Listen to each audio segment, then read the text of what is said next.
Hey, Snow. Hey, MJ. All right, so new year, new us. Like we said, we're going to go on like a self-help journey. New for the next 4 years. resolutions! You know, and our... I'm doing my Oprah moment. Yeah, like the You get a car! You get a car! We don't have cars. Of the hands. We don't have cars to give out. Sorry. Yeah. So, the new kinder, gentler us. Mm-hmm. You know, Aaron Rodgers has been an adversary of this podcast for many years. Oh, good Lord. Let me count the ways. Yeah. So,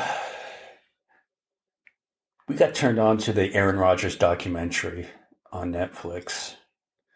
And I wanted to go into it and hate watch it. Me too. And I came out with a whole new understanding and respect for Aaron Rodgers. Turned over a new leaf, to say. Yeah. Look, we even said Aaron. We used to say Karen. We are not going to call you Karen Rodgers anymore. Yeah. I have tried to a couple times when I have done a text about Aaron Rodgers. I start typing and I'm like, at first I put that K in front of it. Capital K, capital A, little a. And then I'm like, no, you call him Aaron Rodgers. Right. I even found myself, now I'm not a Jets fan at all because they're in the same division. So I'm always going to root against them. I'm not a Jets fan out of principle, okay? So yeah, go I found myself last weekend rooting for Aaron Rodgers in the game. Well, they're still not as bad as the Cowboys. True. So, but they were playing the Dolphins. Oh. Normally I would root for the Dolphins. Yeah, I like the Dolphins coach. Yeah. He's so cute. Yeah. No, but so, don't get me wrong.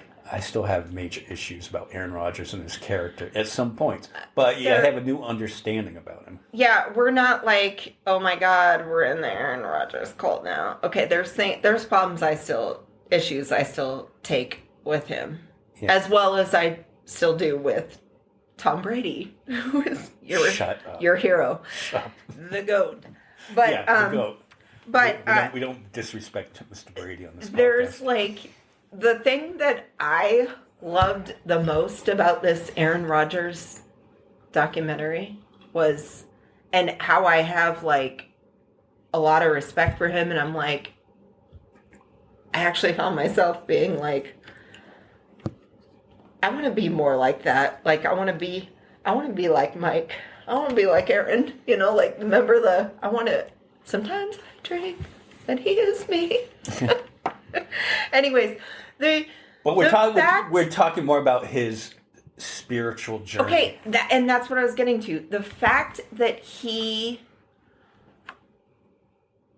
doesn't care about what other people think, but it's not coming from a place of arrogance, anger, or distaste or anything. It's coming from a place from complete peace and love, honestly.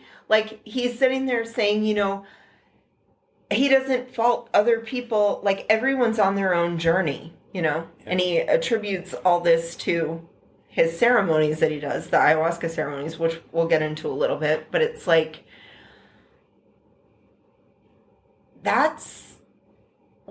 that's a really good way to be. I would like to be more at peace and just be whatever somebody else is doing or dealing with, they're going through something. They're going through something, and it's not for me or anyone else to say what they should be doing. And I feel like that maybe the left got a little bit more of this past election cycle, because did you notice how I don't know about everyone on our side, but for the most part, people on our side were kind of don't tell people how they should feel in this moment right now. Just let them feel it. Yeah. And deal with it on their own.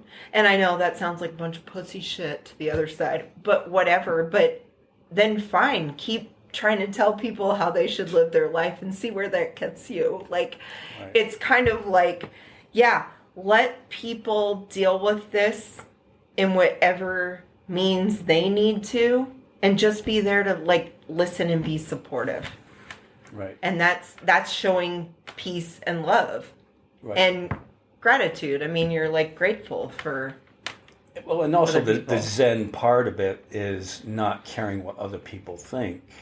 Right, not know, giving a you know, fuck. Because we do get into that, we do it on social media and stuff like that. We're trying to earn likes and stuff like that. We're trying to be popular and stuff like that. Yeah, you're seeking out validation, but Yeah. his is completely against all that. It's almost like, look, this is what I'm going to do for myself because this is what I need to do for myself to make myself feel better. Going back to Oprah, because we started the show off with that. One of my favorite quotes from Oprah is, "No one is coming to save you. No one." So it's all up to you. Like, you gotta... He's actually doing what the rest of us should fucking be doing. I mean, and I'm like, what? I always thought he was a jackass. You know? Well, and to get back to him, at the start of last season, 4 snaps into the game, he tore his Achilles tendon. And in 7 months, before the end of the year, he was ready to play again, except the Jets were eliminated, so there was no reason to actually go out there and play and maybe possibly get hurt again. But I think while I'm watching this is part of that the state that he got his head in mentally helped heal him physically quicker than normal on it, because he was in a good place in his head. Now, the only danger with that, if you're an NFL quarterback, is do you lose that edge and that fire? Well, Because yeah. you have that cockiness that you have to have. His that thing position. with like what, getting back just briefly to the mentally over the physical, mind over matter, and there is power in that, right? And yeah, so moving forward to the thing about losing your edge, that's one of the things that I've always been interested. I've always wanted to do like the ayahuasca ceremonies ever since I watched. Huge Chelsea Handler fan over here. And remember, I don't know if you watched it. She did a special where she went over there and did the whole ayahuasca ceremony. Yeah. And I've watched other documentaries on it and how it saved people who, like, there's a lot of, PTSD vets that will go over there and claim that it has saved their lives, doing these ceremonies. And they'll go over there every once in a while and do these to have enlightenment, maybe, in their... Whatever helps, whatever helps when you're struggling, you should seek out and do, because no one is coming to save you. You have to do this for yourself. Right. And at first, when you heard that he was doing this, you're kind of like, well, that's just kooky Aaron doing kooky stuff.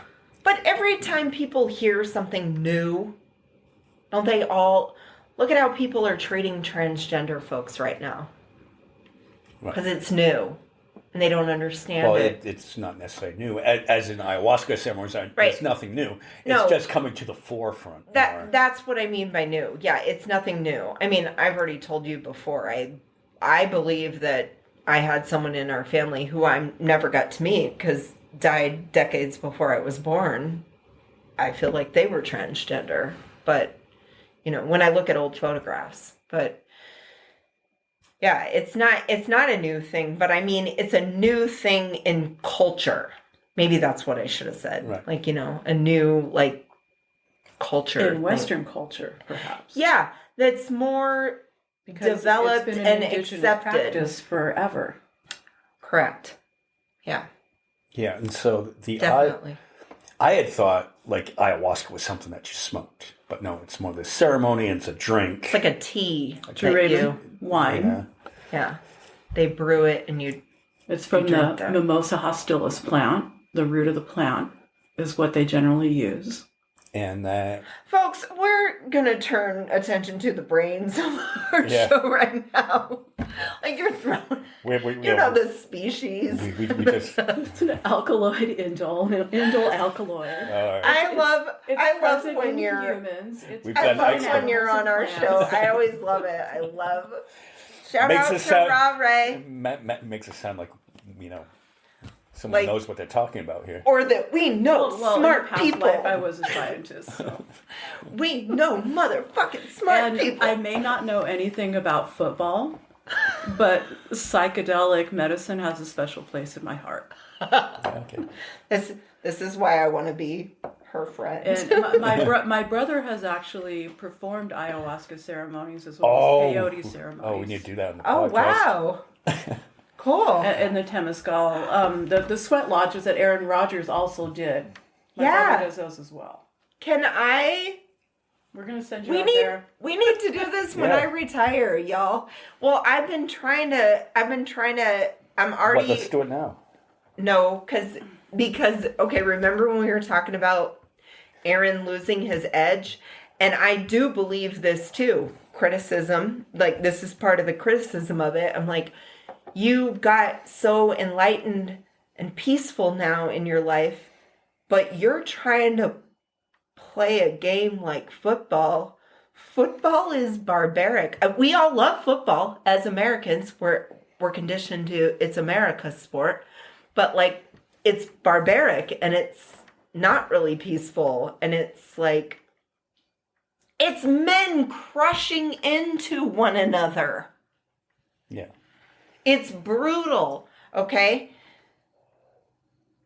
And with regards to like my job, I can't lose my edge at my job because I got eyes on the prize. I got to get to my retirement. But once I do retirement, my plan was to do a ceremony because I need to get ready for the next chapter of my life, which is going to be about everything that I always wanted to do, because now I'll have the means in which to do it and support myself, and I'll be able to travel the globe and see lots of cool things. And I need to have a nice, clear, peaceful head to go do that.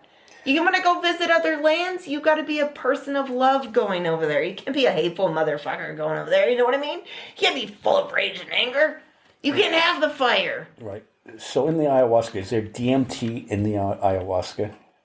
Or does that just trigger the DMT that's already in your head? The N,N-dimethyltryptamine is naturally occurring in the plant. It naturally occurs in the human body. It naturally occurs in animals like the Sonoran toad and some other plants. Yeah, I mean, we could always do that. So, in the snow, we could just go out and find the toads after the The rains next and lick them. monsoon, we're going to head out there. Lick the toad. You are not allowed to Yes, I'm not- collect those, by the way. Butthead, I'm not feeling anything. Lick the toad. Maybe a little golden teacher mushroom, do a little microdosing. I like the shrooms. I've always said weed and shrooms. Those are your best drugs out there. But I've never Done it. I've never done a ayahuasca. I did this years ago. I'd never done the ayahuasca or peyote ceremonies, which I'm interested in those too. I have done the sweat lodge, but did that sober at a retreat thing that I went to. That was actually performed by real Native Americans. Okay. Just so, yeah. I mean, I would insist that you... So what was that experience like, doing that sweat lodge? So it was at a retreat in New Mexico, and it was a older Native American woman and her nephew, and they came and they showed us exactly how they do their sweat lodge ceremonies. You have to make sure you stay hydrated, and they have this whole lodge thing built. You would go in there and they base it off of the different directions, north, south, east, west. The cardinal points, yes. Right. And then so each one of those represents, and I know I'm going to fuck this up, but each one of those represents a different point in your life, where one represents like your childhood. Mm-hmm. And then one represents like your teen years or growing up, then like your adult years, and I think maybe like your future. Is that right? Or where you are now? It depends on the indigenous group that's doing that. And Okay. sometimes on the practitioner itself. Sometimes the North is a place of the ancestors. Sometimes the West is a place of death. The ancestors. Yes. Yes. Okay. Yes. That is exactly right. So each time we did a different direction, like it was a group of 7 of us, all from different backgrounds. We had a transgender person in there. We had a couple of men in there. We had people from different races. There was an African American woman and her mother in there. Everyone was coming there for spiritual healing. So what you had to do when you were in there and we went to the certain direction, like whether it was childhood or your ancestors, you had to share a story from your own life with the group. And you were like in darkness, so you felt comfortable, but you wanted to talk about the things that you wanted to talk about. And it was really cool though, because like I had made a point, and the younger African American couple is like, I totally understand that. She goes, that's what I was feeling too. And it's good to feel a connection with people that you have never even met in your life ever. Like you're like, at least it's like a planetary thing, because we're all in the same house. We all in the same home. There's a modern, very accessible book by Erica Buenaflor, who did extensive. She started out as a lawyer, and she went and did shamanistic work with various shamans in Mexico over the years, and she has a number of books that address this. And one of those is soul retrieval, and it goes through that whole process of all the quadruped planes and cardinal directions and things like that, and what each of these represent and ceremonies for them. So I'll have to check that out. Yeah, I'll have to read that. I'm like the queen of self-help books. It is. It's an excellent self-help book that kind of, when you read it, it's like, oh, it is very similar to what the modern self-help books show you, where you're setting intentions and you're doing things like that. It's right. Yeah. Yeah. It sounds like it'd be like most of her books. Yeah, it sounds like it'd be like a little deeper, because it's going like a soul connection. But that sounds very similar to what you're talking about, doing these kind of ceremonies and healing. Right. Yeah. So what did you take from that? What did you experience when you did that, like on a personal level? I mean, all these people are here. You're all connecting with each other. It kind of felt like relief to me. Like I'm a very introverted person. Like I always have been. And there's a real comfort about sitting in silence, but you knew that you signed up on board with the similar intentions of other people, and bearing yourself to people who, aren't going to judge you really, because they don't know you. And it's it's really freeing, honestly. Like you're kind of able to like bear stuff more to, I don't know. It's weird because sometimes I feel like I'm the complete like backwards or opposite of other people. Cause like if you say like slight things to people, sometimes they're like, oh yeah, I could never do that. And then you're like, oh shit, I'm sorry I said that then. You know what I mean? Yeah, like, I don't know. It's weird. I like in my travels, I actually am a person that likes traveling by myself. I like, because then I can decide where I'm going to go, and I like going out to a place, sitting next to complete strangers, and just start talking to them. Yeah, but you're not necessarily introverted, because I've heard many stories of your travels and stuff like that, and you'll engage with people. Whereas I'm the type where I'm a selective introvert, though. I'm an introvert by nature, but if I find someone that, I don't know if it's like a chemical feeling, but it's like, you know how like sometimes you feel like you could just start talking to whoever you're sitting next to. That is true, because I found that... And you're comfortable with it. When I was in Malibu earlier, and when I went to Boulder, Colorado earlier last year, I felt whatever it was, I could tell I was with like-minded people, so it was easier to talk to them. Right. You know, it was just this connection. You can't really explain it. Right. You know. Whereas other places I'll go to, I will just sit back, and I do like observing people. I like visiting new cities. I like going to see things in new cities. But I kind of keep to myself. Mm-hmm. Unless, like in Boulder, where I felt comfortable with the people. So it depends on the vibe, the energy. The energy of the people that I'm around. The energy of the people, the energy of like where you are. Like, so I have a funny story. Like when I went to Wisconsin, went to Milwaukee, and I went and I looked up on Yelp, because I always do that when I'm in a city. I want to eat at like the place that gets like really good reviews, because I know they're gonna have good food, which it was amazing.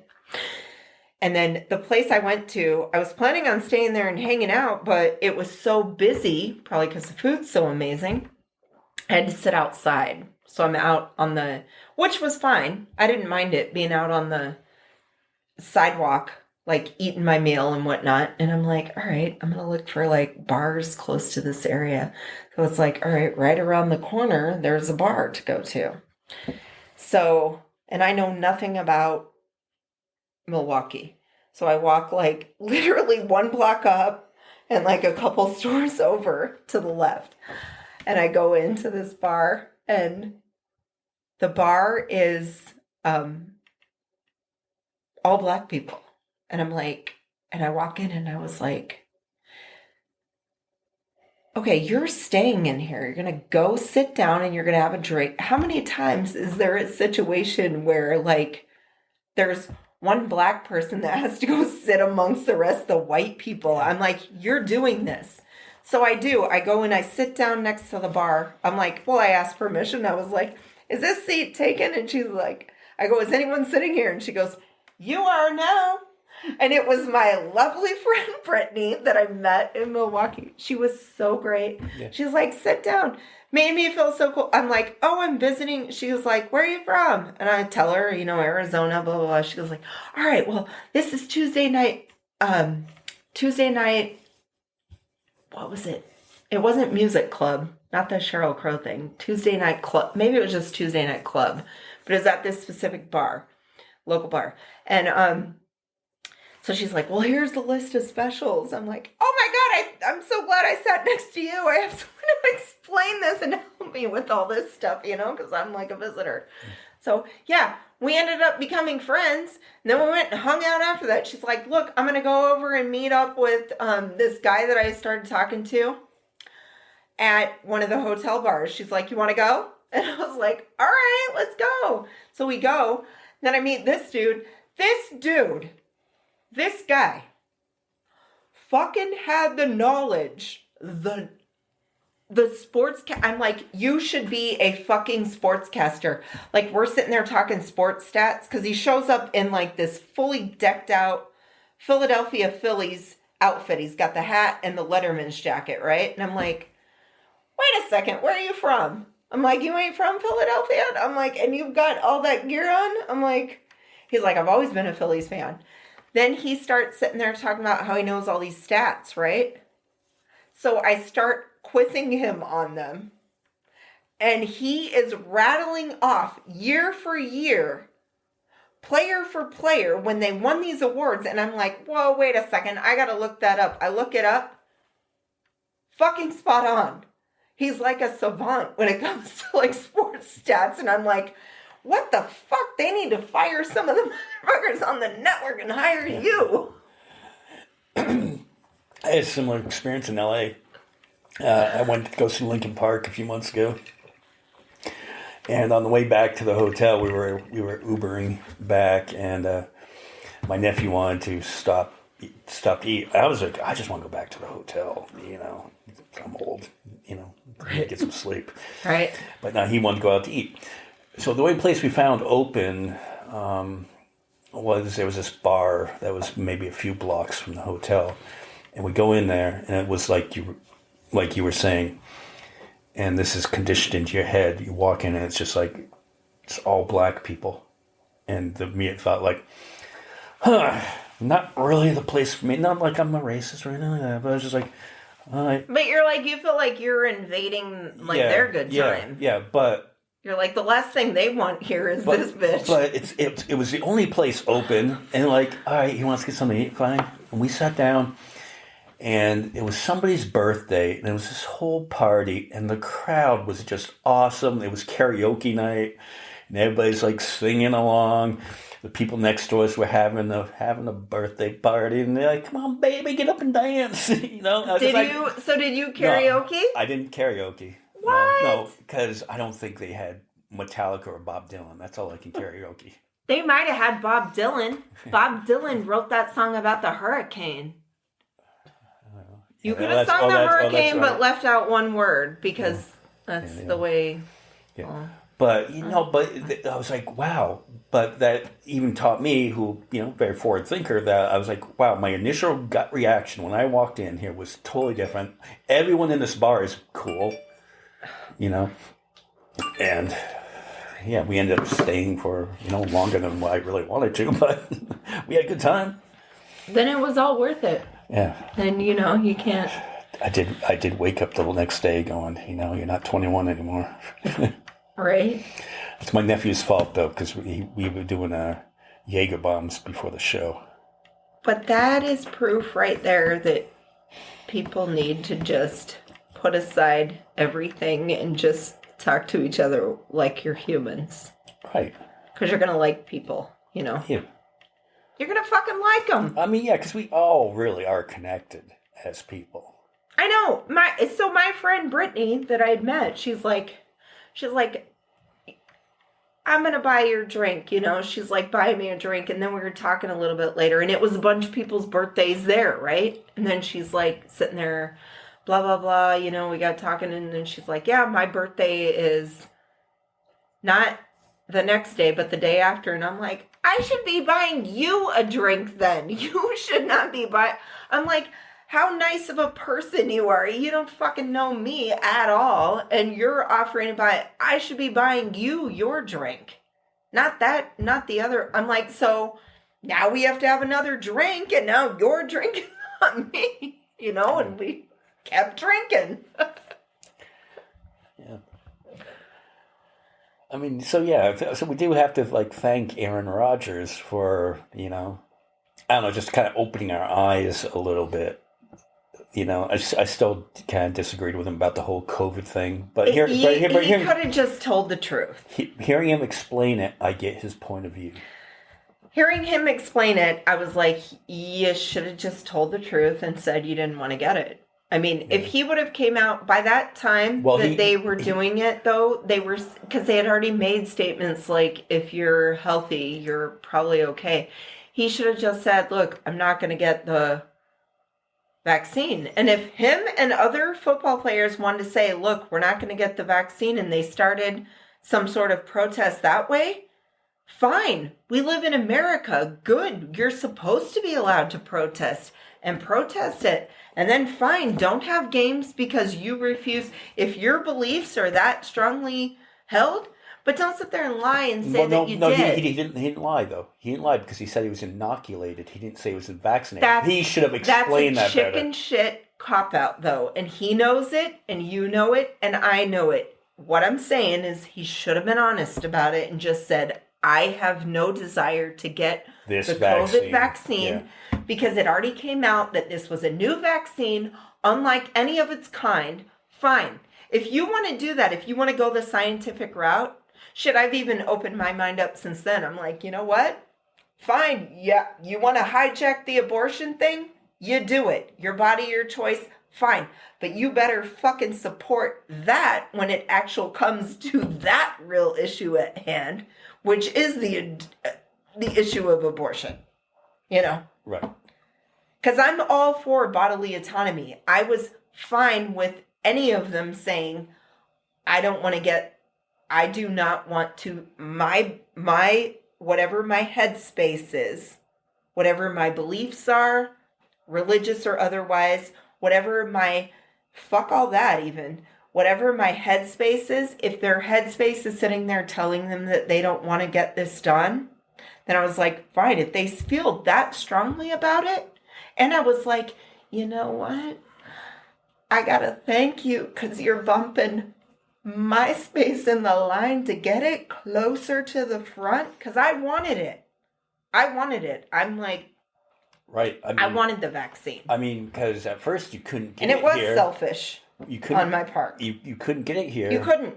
But when we heard that they had leftovers, because the teachers weren't all getting it. When we heard about that. We were the first ones to jump right on it. Through a fellow friend and guest who has been on the podcast, Jason Marino, thank you. When he put the post out, hey, if y'all want the vaccine, you can go to the school district and get it. How From fucking long? I was right? in line too. I was there that day. We probably saw you and didn't even know you at the time. Oh my God. Yes. How long did it take us to get down there? You were a little ways out of town, so it took you longer? Because I was coming back from Phoenix. How fucking long did it take me to get down there? What, like 10 fucking minutes? Yeah. And I was like, I am putting my fucking shoes on right now and my ass is going there. Yeah. And I'm like, thank you. I even said thank you. Thank you to all the people who passed on this because I've been fucking wanting this. I've been asking my doctor for this. And my doctor at the time, I won't mention her name, but she was a bitch about it because I go, do you have a lot of people who are refusing to get the vaccine? Because if so, can I be bumped up in the line? And she was like, everyone who's getting the vaccine wants it. No, you can't. You need to wait your turn. Was like a real asshole about it. So of course I fucking slid in on that deal. Yeah. I hate needles. I hate shots. I was never so happy to get a shot in my life. Fucking hook me up. Here's my arm. Put that microchip in there. I don't care. Right? Like, yeah. But, I mean, I still respected the people. I'm like, you know what? I get it. You don't want to get it. You don't want to get it? And I was at that point where I'm like, I'm sick and tired of listening to them bitch about the mask and bitch about this. And you're going to rail on a fucking man who has been a scientist, medical doctor, all of his career, talked about Dr. Fauci. And you are going to throw him under the bus? Fuck you, people. I don't care. If you don't want it, go fuck I don't fucking care then. I don't care either. I'm doing the same thing that you're doing. We're in agreement here. I don't give a fuck. Okay? I want it for myself. You don't want it, I'll take yours. I'll take 2 today. Yeah. This is mine, and this is my friend that didn't want it. I do remember, though, it felt like Mike Tyson had punched you in the arm the next day. It's like, ow, what the fuck? Yeah, so, like your arm's just hanging there. Like, oh. I'm like, that's a good pain, though. That's a good pain. No, we can't do the podcast today. My arm doesn't work. I can't lift the mic. I probably don't need that for anything, but I am down for the count. Although we do have to thank COVID, and our listeners have to thank COVID, because from COVID, you got this podcast. This started. Yay. If it wasn't for those Donnie dollars. Yay. Or the people, or a couple of haters that are like, oh, fuck you even more, COVID. They're on the other side anyways.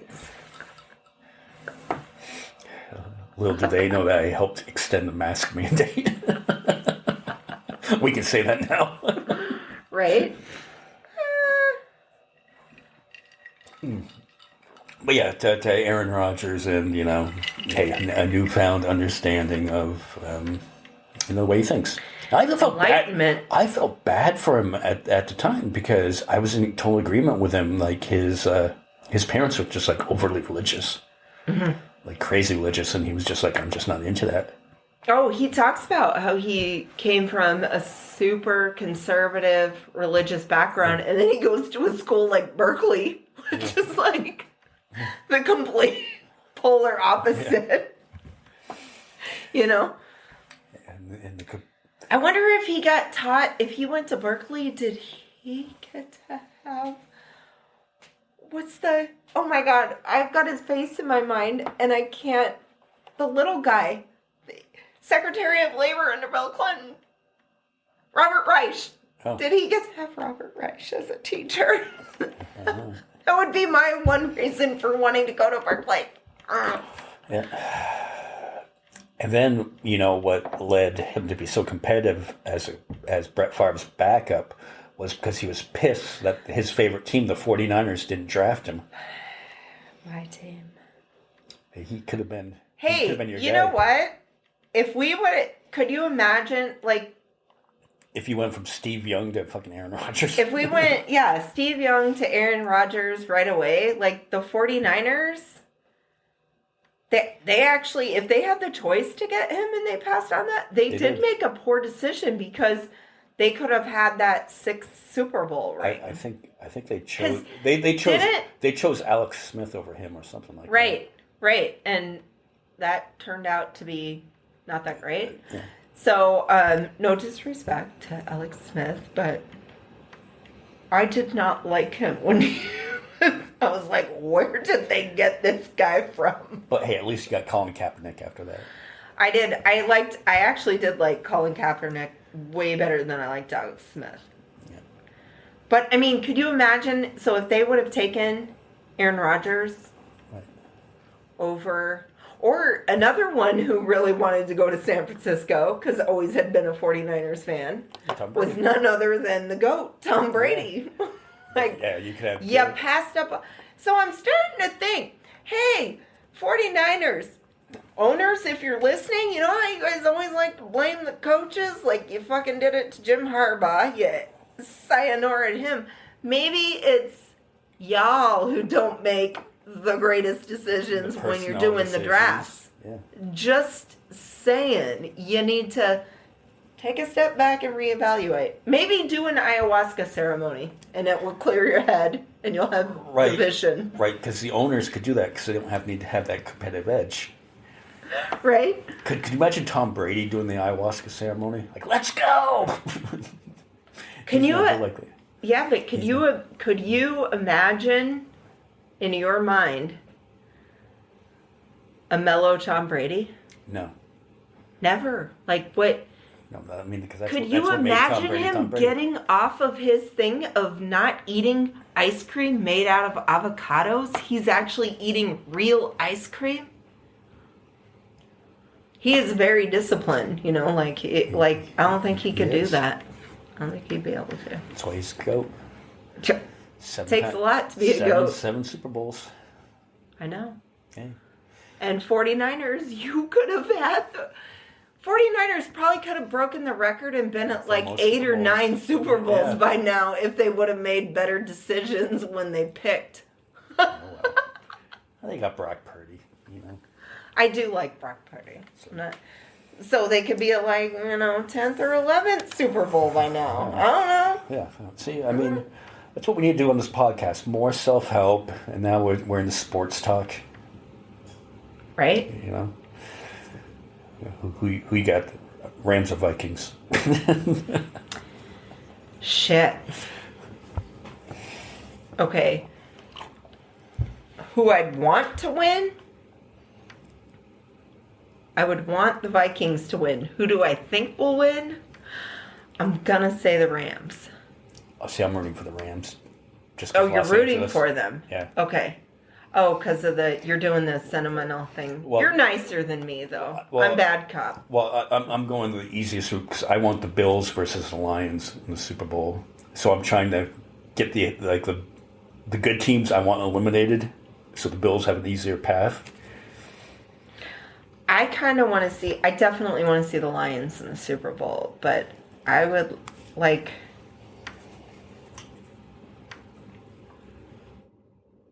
Who are my other team options for them to play? Because I want the Lions to actually win the Super Bowl. So you would have the Steelers, the Ravens, the Bills, Broncos, Chargers, or Texans. Oh, fuck.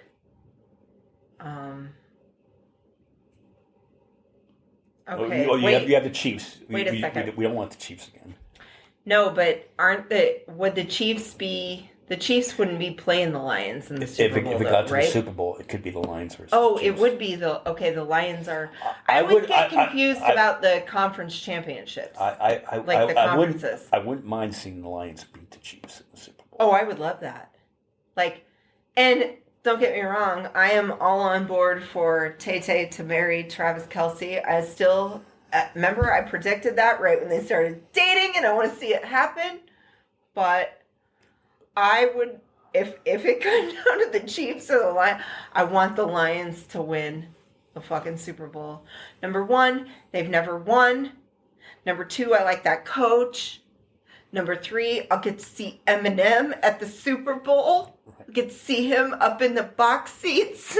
Oh yeah, we could like Eminem and Taylor Swift throwing stuff at each other. Eminem's on my list. Eminem comes up with a diss track for Taylor Swift like the day before the Super Bowl. Eminem's on my list. He's always been on my list. I told my friend, so she lives in Michigan, and she was going back to Michigan, and she was thinking about getting on Tinder, and I'm like, you need to get on Tinder and go in the Detroit area, because guess what? I read an article where Eminem is on Tinder. So when I read that article, I was always telling myself, note to self, when in the Detroit area, make sure you got that Tinder up open. You know how many DMs you must have? 1 million. Yeah. I have zero chance, but, a girl can dream. Yeah. All right. So we're going off the rails a little bit here. On our journey to self-help and discovery.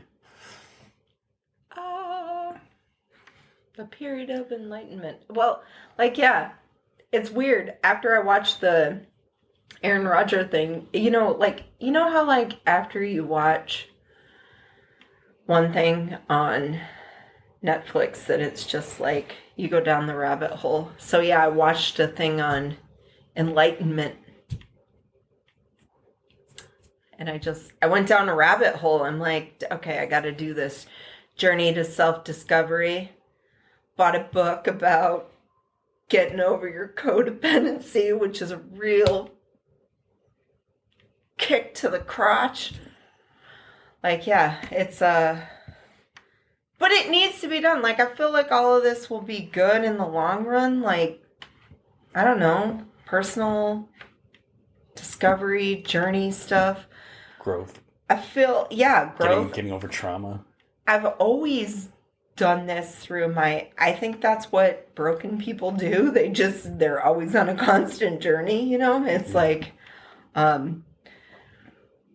sometimes it's embarrassing to admit, you feel like a newborn deer on shaky legs, but it'll all work out. Yeah. Those deers get strong and then they run in the wilderness and try to not get shot, right? Yeah. I mean, it's what it's about. It's like me. I had 20 years of the Patriots and Tom Brady to mask my personal trauma. Now you have nothing. Yeah.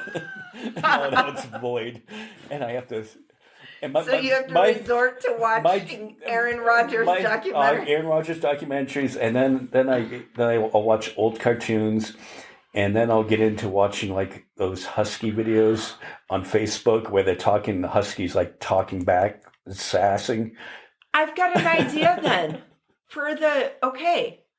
you've got far more trauma. 20 years of goodness, and now you just left in the dust. Just fucking nothing but... You have a great girlfriend. You have that. She has a brother that's a shaman. We should do this test on the podcast about you doing your spiritual journey. Yeah, but I have enough weird shit that comes out of my head. Ask her. I know, but I have to You think wait. we off-road on this podcast? You should hear our conversations. I have to wait, though. though. I would thing, be though. the guinea pig. When he tells me this stuff and he tells me it's weird, I'm like, what's weird about that? It's like, oh yeah, my whole, I have my own traumas that I've lived through, and he's like, I sounds so weird and everything. It's like, none of it sounds crazy at all to me. I'm gonna totally make a joke. She's like, what's weird to me? I literally wrote a book about this. It's called Weird Kingman. And that's just the tip of the ice. That book is. I am a fucking expert on weird. And at least over the last couple months, Bring me the weird. my Donald Trump impression's gotten a little bit better. It has. She's enhanced it. Yeah. Enhanced it.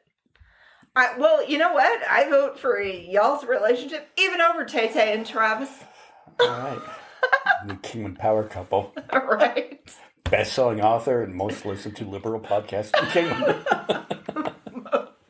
Most listened to, you have to put, like, that little triangle thingy, No. liberal podcast, because there's got to be tons of conservative podcasters out there that far more listen to than us. I mean, that's also like saying you're like the highest rated show on Newsmax. Right? It's not that high up there. Right? But no, this podcast has been therapy over the last almost 5 years. I love this podcast. Yeah. Even if nobody else does. Fuck everybody else. Like, this podcast versus everybody else. Reality Redemption versus everybody else. The Daily Show had... That's why I'm rooting for Detroit. Detroit made famous the shirts and the hats that said Detroit versus everybody else. Because Detroit is a hard city. Yeah, and most podcasts... Wait, what's happened to that Most city? podcasts don't last 20 episodes. And we've got 10 times that. At least 10 times and counting. Doing good. Oh, and we're getting paid weekly now. It's 40 cents. Like another 40 cents this morning. I thought we got up to $1.43. We did. That was last week. This week was another 40 cents. I'm taking that 40 cents. I'm going to go put it in the slot machines in Laughlin. Moving on up to the east side. All right.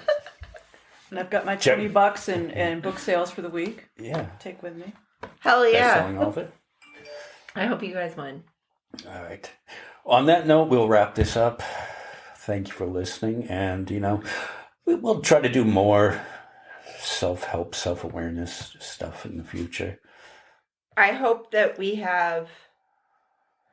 We should probably strive to, at least once a month podcast be about nothing but self-awareness, self-care, self-growth, it sounds selfish. However, you kind of have to take care of yourself in order to be good for other people, right? Right. And much like Aaron Rodgers, he's playing for himself. And we do this podcast for ourselves. And all of you out there listening are just along for the ride. But we invite you to come on. Yeah. And if I want to open arms, if anyone out there has a great idea to do a show and wants to come on and actually talk to us, just send us a text message. Do it. Send us text. It says it right before our podcast. Right. Send us a text message. We like talking to everyone. Our new regular listener that's in Ireland, please text message us. We would love to talk to you about how you feel about what's going on over here. We would love to come visit you and tour the Guinness factory with you and become new best friends with you. I think both of us have a little Irish blood in us, right? Oh, I've got more than a little. So we could become citizens over there. It's 52.4 according to 23andMe. 52.4% British Irish. All right. Is what I got. All right, let's fucking take this show on the road to fucking Ireland. Right? We'll get fucking Bono on. Oh, Could you imagine? I probably couldn't even fucking talk. I'd be like, we just have some Guinness with him, like the David Letterman special. What's the one that thing that interview he did with David Letterman, where they're at the fucking Irish pub. I never saw that. It's on Disney. Or I'd be like, I'll just be like Edge and just have people put feet all over my face and be numb during this interview while you just talk. It's Bono. You don't even have to say anything. You just turn the mic on, ask him one question, just let him go. Probably the thing I would tell Bono, I'd be like, Bono, thank you for your generous donation to the National Civil Rights Museum. You learned that at the end, the museum I was talking about before we went on the air in Memphis. Yeah. He is a huge donor to that. Yeah. And I'm like, thank you for doing that. Medal of Freedom winning artist, Bono. Thank you for President Biden for nominating him for that. Right? Yeah. All right. So, yeah. Our listener in Ireland, maybe it's Bono.